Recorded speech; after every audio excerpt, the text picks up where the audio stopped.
Hello friends, it's Kayla. Let's talk about me in 12th grade. This is the official final time we're gonna go through this bin of my memories and talk about a year in my life. 12th grade, 2007 to 2008, we might go a little bit beyond. Starting with, this isn't actually my graduation cap because I didn't go to graduation, but I did get this at my art school soon after, so we'll grab this for the aesthetics. And then my yearbook, we've looked through this entire collection of them. They're beautiful from 8th to 11th grade. The 12th grade one is a little bit ugly. It also doesn't have the information on the spine, which just makes it not really fit in the stack, but we'll flip through it. And some other things I'm gonna have to pull out of here. Why don't you meet me over at the bed? Tell me why these caps are so ugly.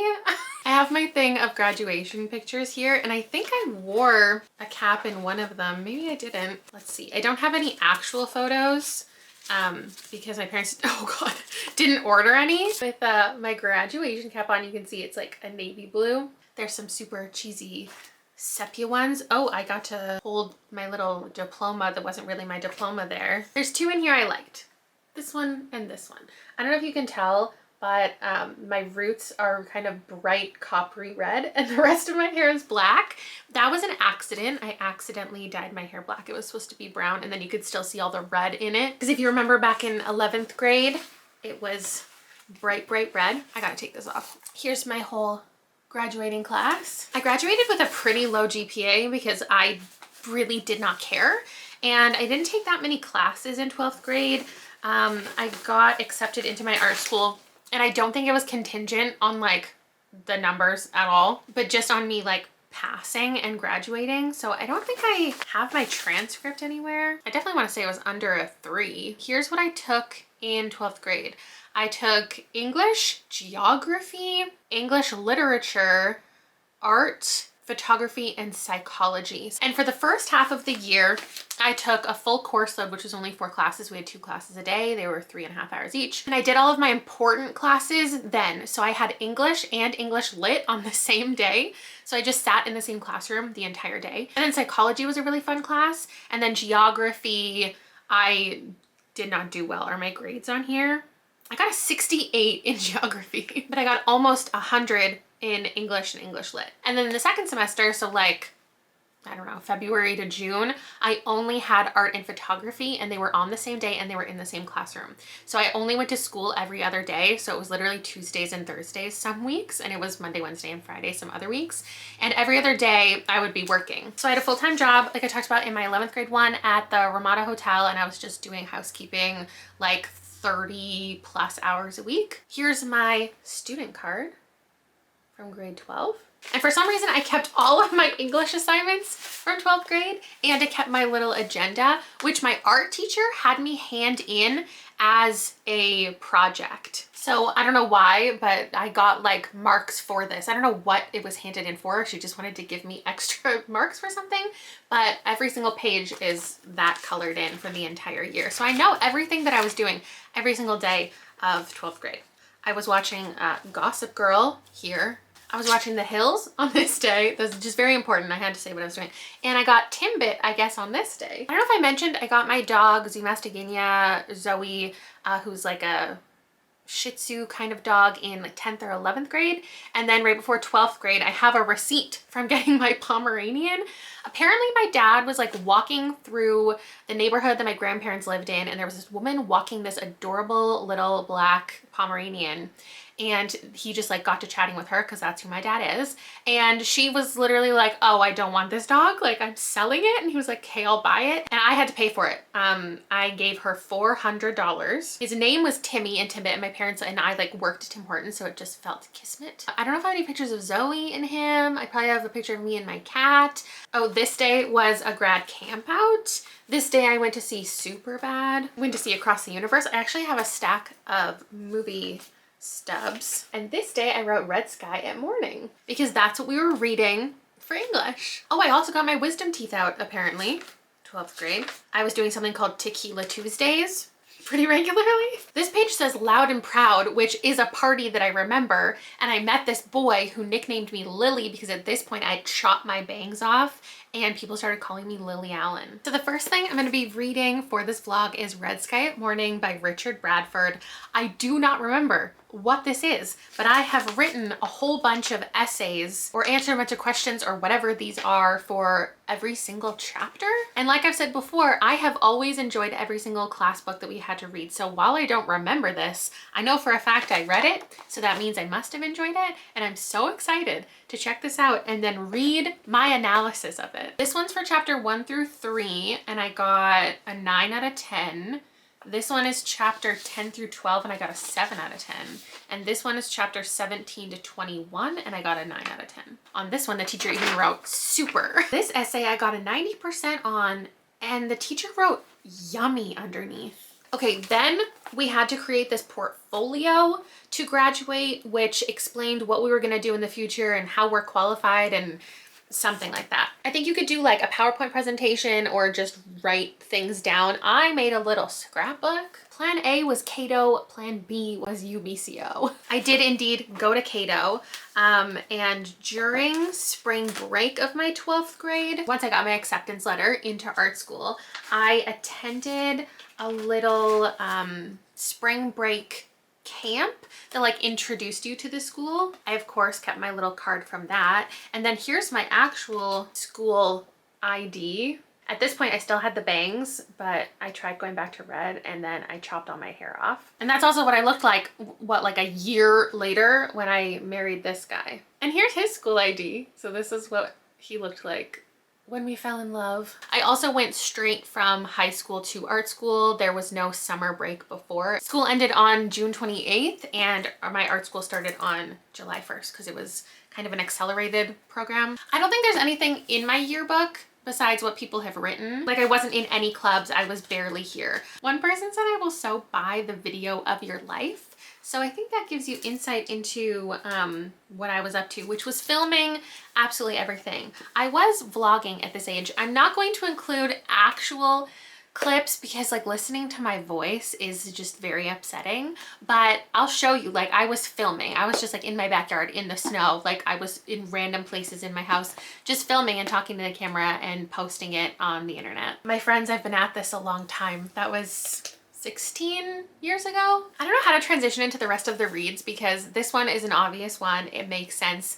The other ones, these are not necessarily my favorite books from 12th grade, but they are ones that I need to slide in here because I don't know that I read that much at this time. This is when my reading was really slowing down. But one thing that I think have forgotten to include is Animal Farm. I love Animal Farm. I've always had it like marked on Goodreads. I've talked about before how much I loved Animal Farm. Animal Farm and Lord of the Flies were some of the books that I read in English class.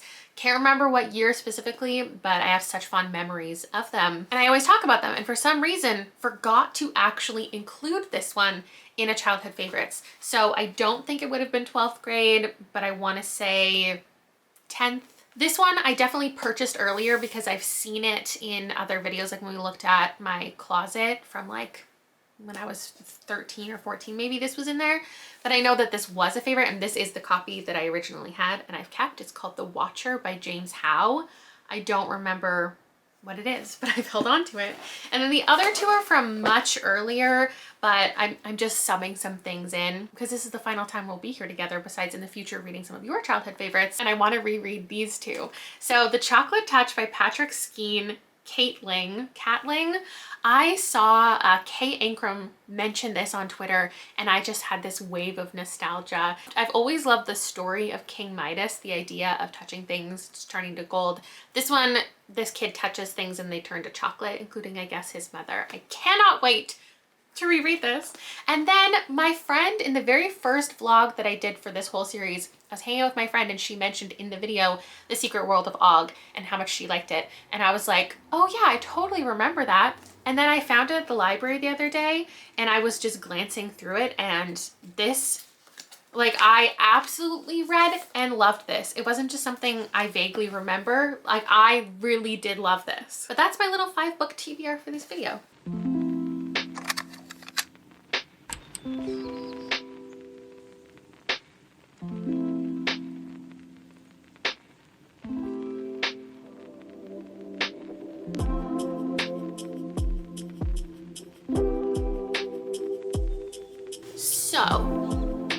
is the 1940s. This was written in the 1960s, and we're following this family. In the first 3 chapters, we're just getting to know all of them and their like assumptions about this town that they're moving to. There was a little flashback to a time that they went and stayed there. I guess they've stayed there every single summer, and the like judgments that they have about the people and how everyone in the family sees things differently.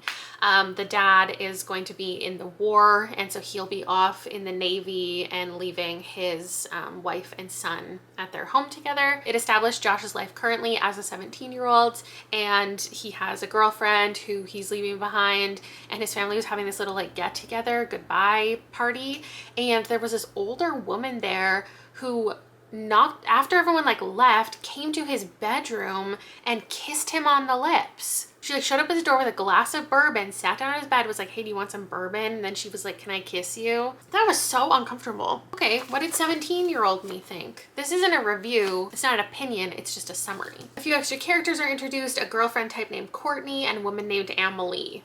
That was who I was talking about. These characters are not described in detail, and they don't seem to be as important as others. We learn that Josh's father is going off to the Navy soon, and they're given money. Josh's mother, Mrs. Arnold, is quite stuck up, especially when it comes to people who she considers lower class than herself. A description of Josh is given. We learn that he's kissed a lot of girls in town, that he's 17 and polite, and that he enjoys wine. Not the most compelling summary.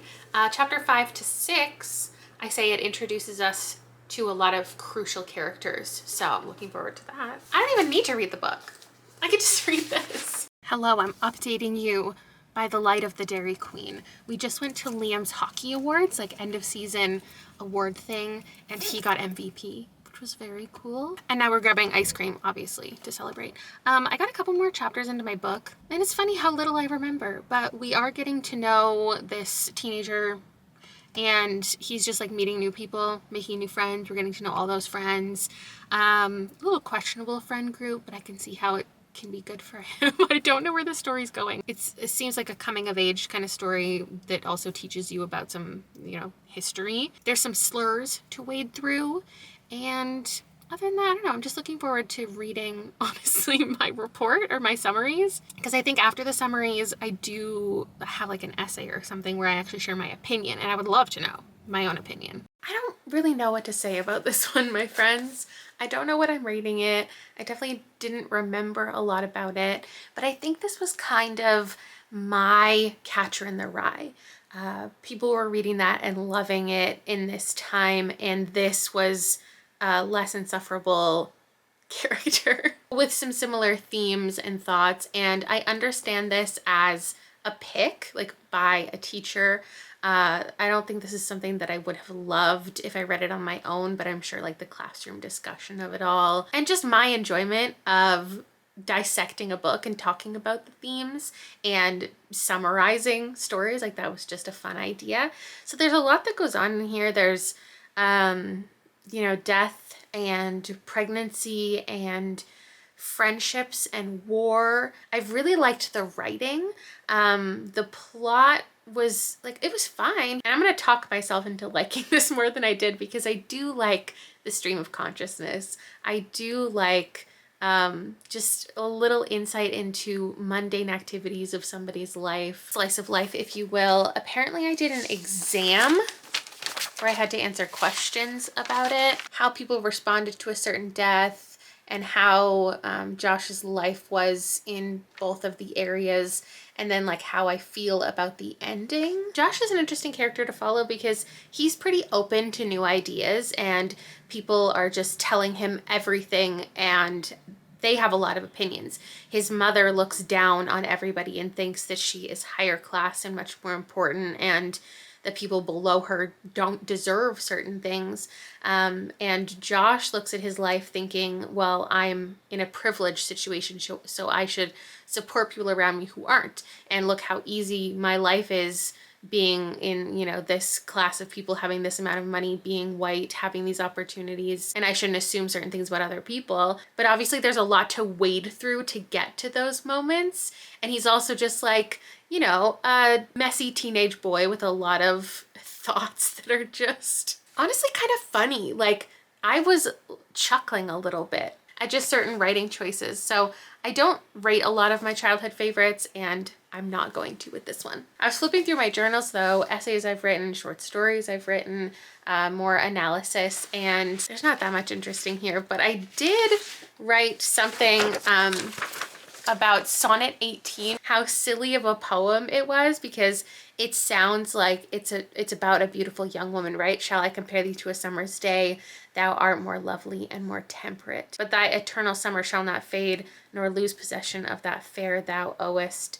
Nor shall death brag thou wanderest in his shade, when in eternal lines to time thou growest. So long as men can breathe it or eyes can see, so long lives this, and this gives life to thee. I said at first glance it's apparent he's speaking about a beautiful young woman or man, and then he shifts the point of interest from a beautiful person to focus on himself in the second half of the piece in a self-righteous way. The person he's speaking of will not be forgotten, in his opinion, because he's such an amazing poet, and this is such an amazing poem that people will read it forever. The muse will not be remembered because of people's interest in him or her, but because he wrote a sonnet that will remind people of a beauty that once existed. And then I guess I had to write my own poem, and I wrote it about a lunchbox. My own sonnet goes, shall I compare thee to a refrigerator? You are so much more handy. Your lid, it bears the face of the Terminator, and your insides so silver and dandy. You keep my hot food hot and my cold food cold. It's a wonder how you are so useful. The tin you are made from keeps out the mold. Each morning you are snackful and juiceful. Not a day has passed that I haven't used you. You're by my side no matter what. You hold my bread and my chili, my beef stew. Without your help, I'd be in a rut. So thank you, dear lunchbox, for being there for me. Without you, a mess I would surely be. And with that, I'm going to bed. Hello, hello, it's a new day. I don't know if you can tell by my sweater of choice, my chocolatey sweater, what book I'm reading today, because I clearly have a penchant for matching my clothes to my books. Is penchant the right word? Sometimes I use the wrong word for things.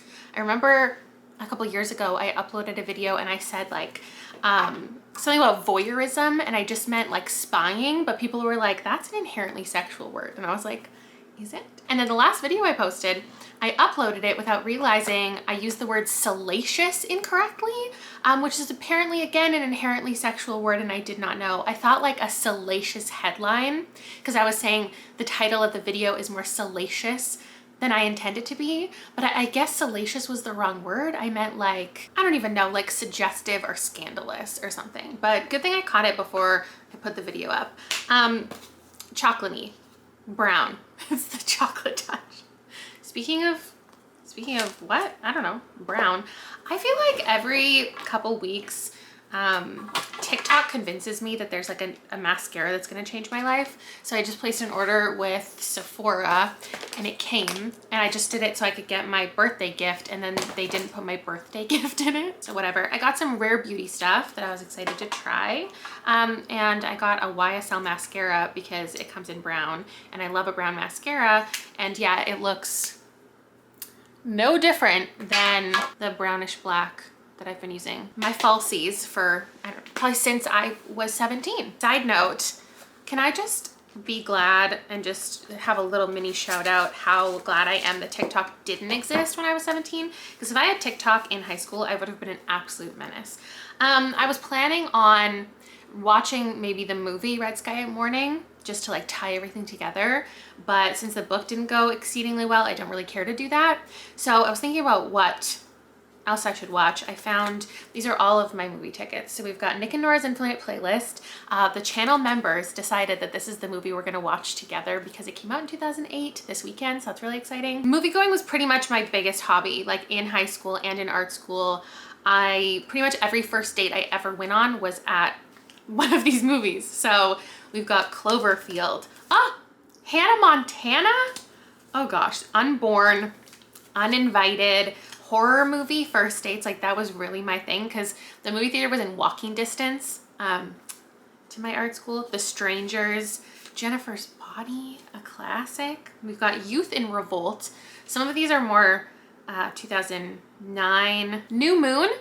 I think actually I would have seen this with Rob because his whole friend group was really into the Twilight series, and so I went to like all of the midnight showings with that friend group.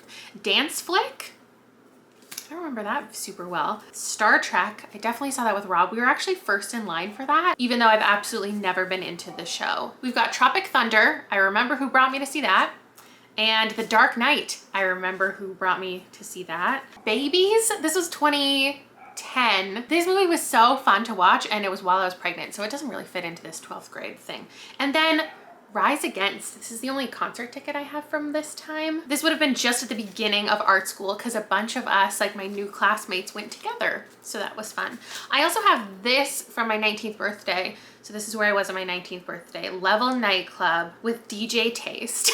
The poll I put up for my channel members didn't actually include all of these. Jennifer's Body we've already watched together, but it was like What Happens in Vegas and Harold and Kumar. Pineapple Express. Actually, the one that got the least amount of votes is Harold and Kumar. Maybe I need to watch that on my own, but I'm excited to watch Nick and Nora with the people this weekend. I didn't read the book. I think I read Dash and Lee's Book of Dares and Nick and Nora's Infinite Playlist and whatever the third one is that I think was my least favorite. I read those all in like 2014 when I started BookTube. I don't think I even knew when I watched this movie in 12th grade that it was a book. I digress.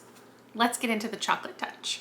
I got 3 chapters in before remembering I had to grab groceries today. So I did that, and I went to the candy aisle while we're in the good part of the story before bad things start to happen, and he's just talking about all of his favorite chocolate and candy. There's a man beside me.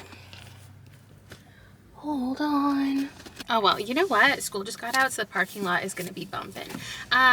So his parents took him to the doctor, and the doctor looked at him and was like, or looked in his mouth and was like, this kid is full of candy. Like his whole body, his whole being is made of candy. And now he's like stealing candy and being bad because he's not allowed any. My favorite, I went to the chocolate section while I was here. I used to always get the Cadbury and it would have hazelnuts or almonds in it. That was my favorite. Chocolate and nuts is my thing. Pure chocolate is not. But nowadays, Lindt is my girl, not Cadbury. So let's just eat a piece of this for lunch. I wish I could remember when I read this book. Like, was it before or after? I guess it would have probably been after Charlie and the Chocolate Factory. Similar vibes though. Top tier. It's made with oat milk. Another late night update in my pajamas. I'm ready for bed. I just put Liam to bed and I found out that he has read this book. It has a different cover. The kids are still reading it. I was like, Liam, I just read this book about this kid who touches things and it turns to chocolate and then he turns his mom into chocolate. And he was like, yeah, I've read that. So this is one I will not be passing along to him because he is more well-read than I. I guess reading comprehension wise, maybe I read this in like 7th grade. Just like him. I liked it. Everything held up. I thought it was fun and silly, and the message, I mean, is easy to figure out from the very first page, which is just anything enjoyed in excess can be an issue if it like takes over your entire life. Too much of a good thing can be bad. And he learned his lesson, and his mom got to turn back into a mom, and the spoon turned back into a spoon, and his friend's bucket of apple water that they dunked their head in to get the bobbing for apples, that turned into chocolate when he put his face in it, and his friend was like, you're disgusting, I can't believe you did that. Everything turned back into water and everything was fixed. So he just got a little curse put on him. He learned his lesson. It took me 50 pages into an 80-page book to realize their last name was Midas. How cute is this? Little library pocket for the class library. Thank you to this teacher for donating this. Okay, head into bed. See you tomorrow. Hello, today I'm reading Animal Farm. This is a political kind of story, naturally. We've got all these farm animals. I'm halfway through. I know how it's gonna end. In fact, I've read a couple books recently that you might say were like inspired, loosely or not, on Animal Farm, like Glory and Pearl. So you have all these animals and they want to take their farm from the humans and they call it Animal Farm. And then the pigs that they have in charge, because they're the most intelligent ones, they start to make themselves the most important people, most important pigs, animals on the farm. And therefore, is their dictatorship any better than how the farm was before? Now, before I get into the rest of this, we're going out for dinner. Where are we going, babe? Dakota's. Which is? Where we went when we were dating in university thing. And also literally our first date? Oh yeah, that too. Yeah. I always forget that there's traffic here and they definitely can't hear me. This is our school in there. And then there's a little extra building there that they built for it. And then right across the street is Dakota's bar or sports bar. This is the one that's a sports bar and grill. Yeah. And we would come here maybe 4 times a week, between class, after class, into the evening, drink a lot of something called Flaming Lamborghinis. It's funny to think that I did my spring break here, and like normal people were going to Alberta or Mexico because you could legally drink there for their like 18th birthday. But for me, I went to digital art camp.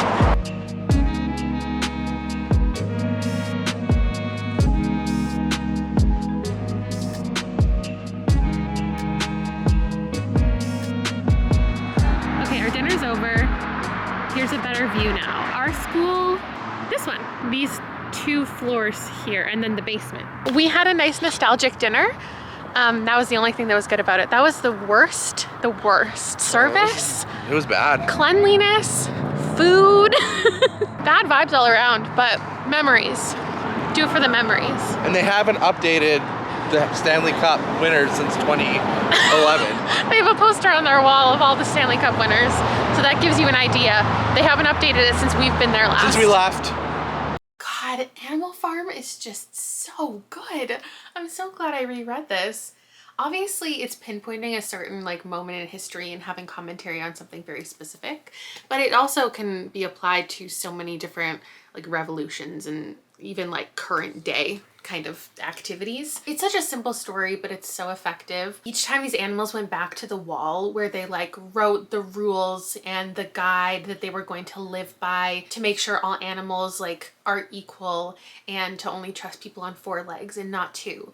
But every time the animals went back to the wall, one of the rules was slightly changed. So originally it was like animals can't drink alcohol, and then it was like animals can't drink alcohol to excess. And the pigs just continually went back and altered things and trusted that the rest of the animals were too stupid to notice that they were changing things. The other most impactful part is that they're building something on the farm, and there's this one animal that just like puts all of their heart and soul into this thing, and then it kind of doesn't go perfectly, and they have to live and die knowing that it wasn't fulfilled. It's just such a real look at different groups of people in society, and it's so sad, but it's just what a wonderful little story. Something I feel like teachers always did such a good job of with classroom books was tying things in with other classes and conversations, because obviously like there's social studies and there's history class where you're learning about certain things, and then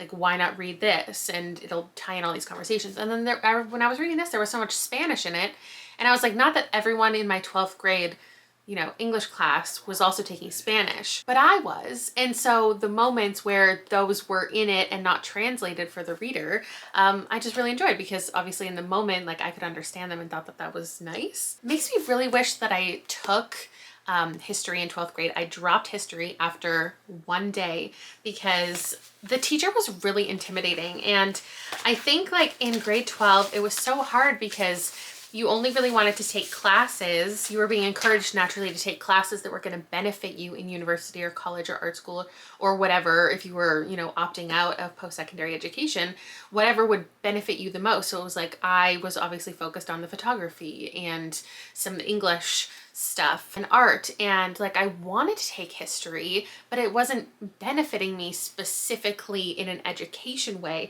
And I remember talking to my advisor, and I said, like, I wish that I could take all of these classes and just like attend the lectures and just do the reading and not have to do exams and like prove that I've learned something from it. I just want to like witness it and take information in. But that first day of history class, the teacher introduced herself. She was brand new to the school, and she was literally like, I'm not going to be one of those teachers at the end of the year that you think was so nice and fun. Like, I am a strict teacher, which is great to like get that out of the way and put it out there. And she said, like, you need to take this course really seriously, and if this isn't the most important topic to you, like, drop my course. If you're not striving for a great grade and this isn't going to benefit you, blah, blah, blah, don't take the class. And I literally dropped out, which I've always partially regretted, as well as 12th grade Spanish. It was just like, I didn't need any more credits, and if I didn't take the course, I could get a 3-hour spare and go make money to pay for my education. It really was teachers who would make or break a class for me though. Like my art and photography teacher might not even have taken those classes without her. Like she was incredible.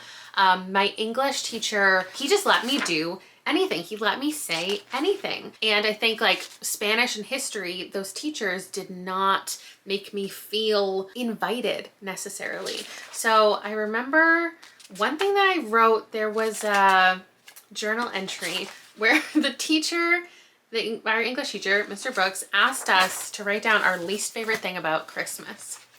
And I literally wrote an essay about how my least favorite thing about Christmas is teachers. And like, what a thing to hand in to your English teacher who assigned you an essay about Christmas.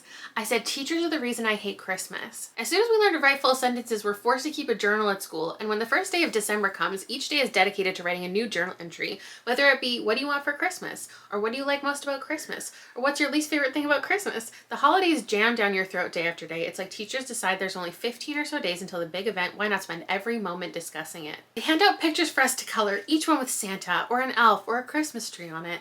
They show movies about Santa. Craft time is dedicated to creating tree ornaments, and each snack time we're given cookies with Rudolph's face as we discuss what we're going to leave out for Santa on Christmas Eve.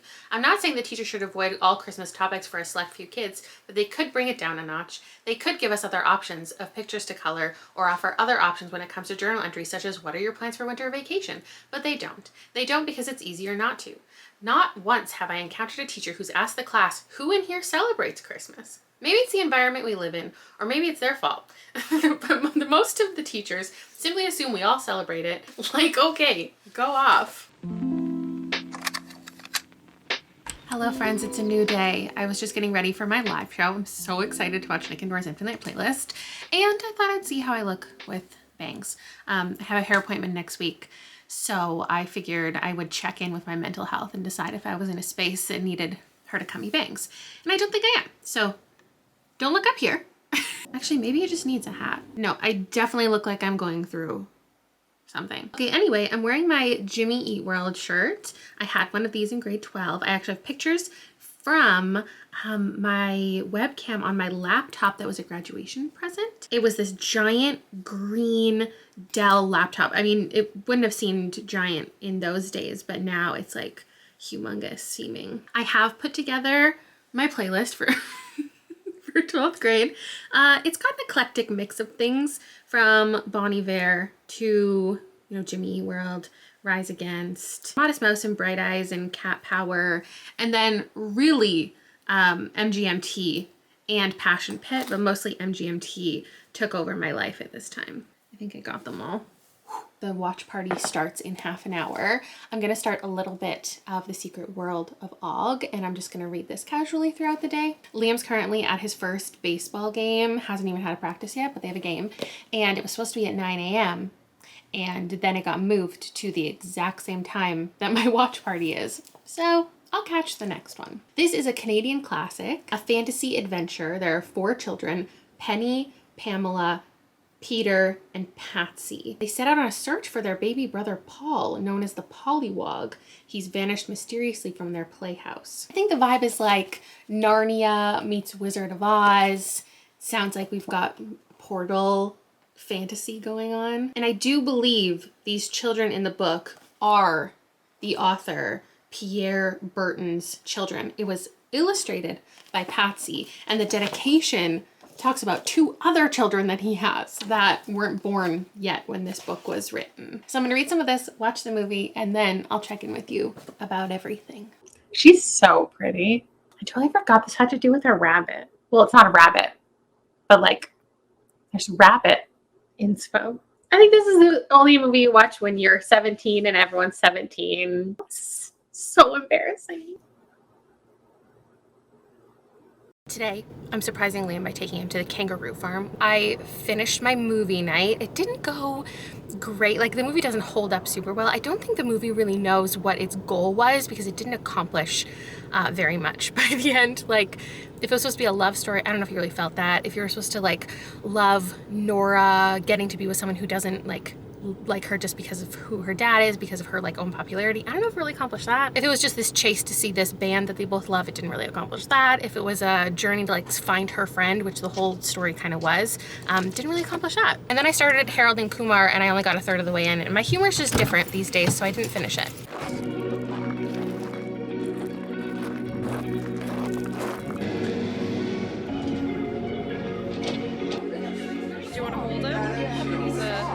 Snakes kind of have a mind of their own, so we'll let him know he wants to do this.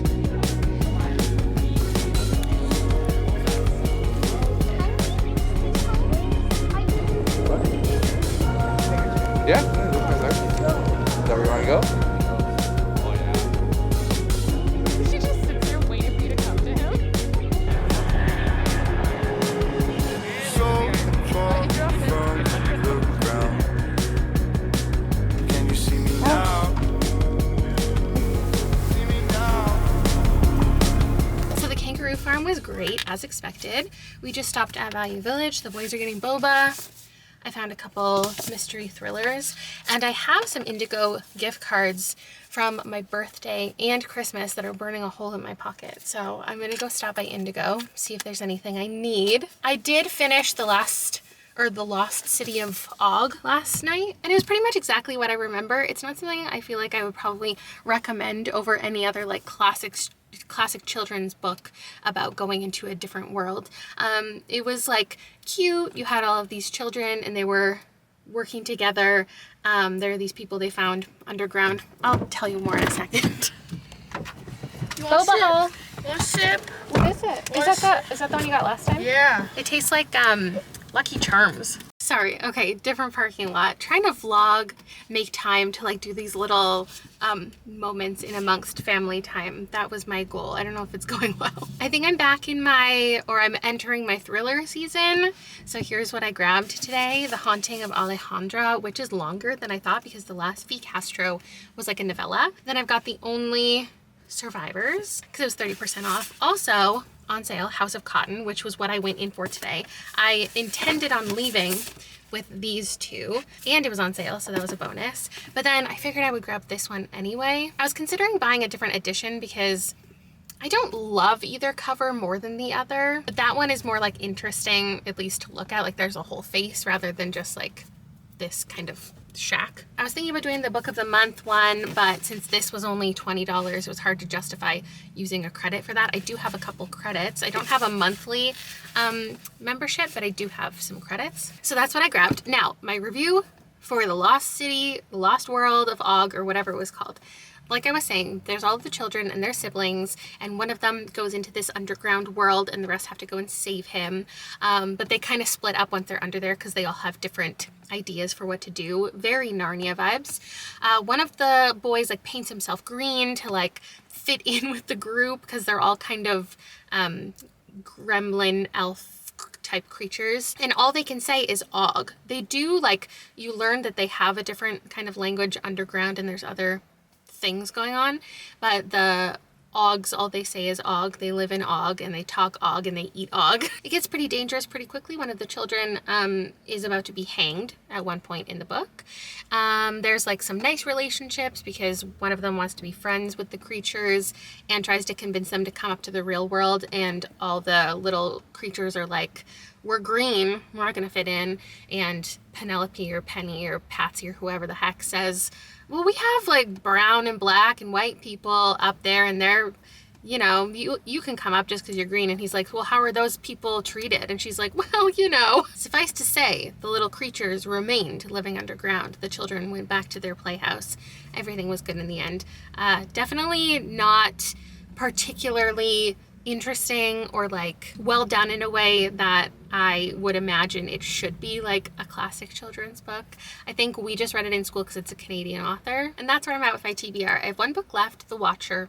I think we're gonna go to the beach. I want to pick up these little glass things that I've seen at Michael's, where you like, I want to collect little bits of like sand and rocks and whatever cute little things we find at the beaches that we're spending our summer at, like each one for a different beach. I just feel like that'd be cute because one of our favorite things is to sit on the beach and pick up our favorite rocks, and I've been doing that since I was a child.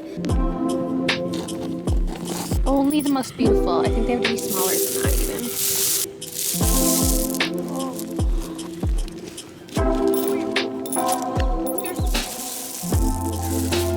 Let me see. What? I can't leave that here now that you've discovered it.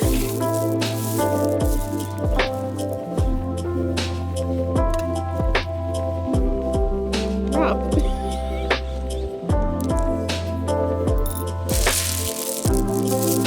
don't know how to explain when you just know that it's the right rock.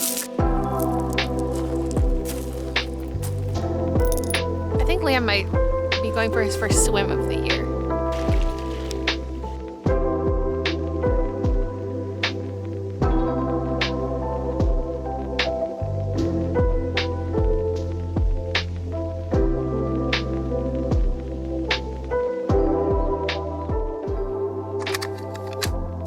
Back in the car. Today's final read is The Watcher by James Howe. Do I remember the plot? No.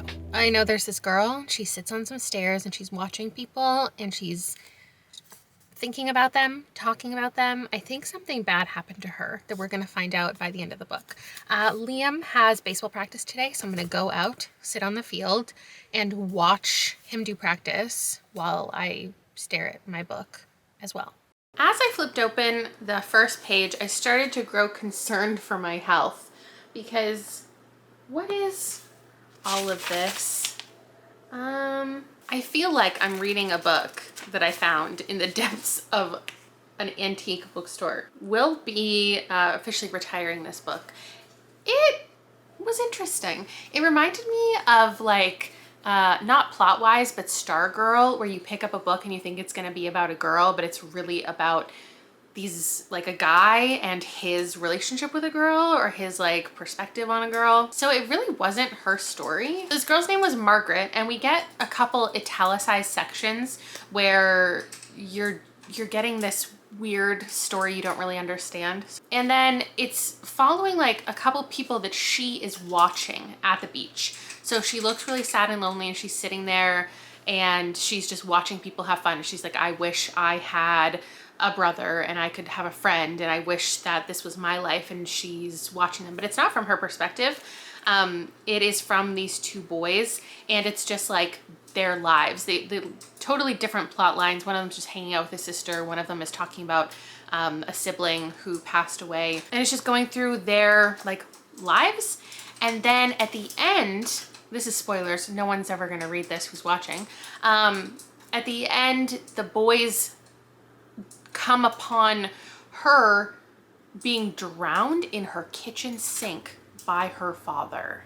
And they stop it and they save her. And I think the moral of the story is like, I don't know, just having faith in humanity. So like there's this girl who's sad and lonely and obviously going through something really hard at home. Like she is a victim of abuse and she thinks that she's just watching all these other people, but people are keeping an eye out for her and end up saving her at the end.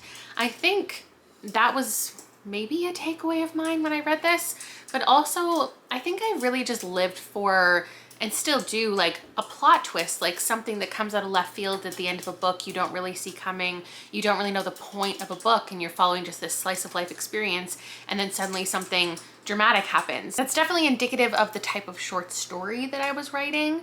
The type of short story that our English teachers were definitely introducing us to. I remember one really vividly that we had to read and talk about in class that was like a really impactful short story that was just written by another student. So that's the vibe of this one. It was interesting. You know, nothing really sparked a memory for me, but I obviously know that I read and loved this for whatever reason. So we're at the end of the video. I read 5 things, none of them particularly life-changing, but I would say this one was the most interesting to go back to and remember. And my realization is just that I didn't have the most interesting, you know, 12th grade or 2008 experience. I was just so busy with work and school and hanging out with friends that there was nothing that interesting going on, even though it was such a pivotal point in my life, like starting art school, finishing high school. Maybe because I didn't attend my graduation or like prom. Maybe because I wasn't in school half the time. I didn't feel like it was the major turning point in my life that it actually was in the moment. So I looked up, like, since my life wasn't interesting, I guess, in 2008, although I did start dating the man over there, November 2008, right? I think we covered like our love story in a member spin-off video last time, so I'll link this down below if anybody wants to join for that. But when I Googled things that happened in 2008, like what the world looked like, it's all so much death. The article I found was like, the Olympics happened in 2008, and also 138,000 people died in a cyclone in Myanmar, and also 87,000 people died in an earthquake in China. Oh, and the Great Recession. And also it was the International Year of the Potato. Words that were invented in 2008: adorbs and infinity scarf. That checks out. Also, mansplain was officially added to, I think, the dictionary or whatever in 2008, and photobomb and turf and Me Too. So with that, this was probably the least climactic ending to a series. And I'm sad to be moving on, but I have this whole playlist of memories now to reflect on. Maybe I can actually throw out some stuff from that bin, and now the videos act as my memory time chest.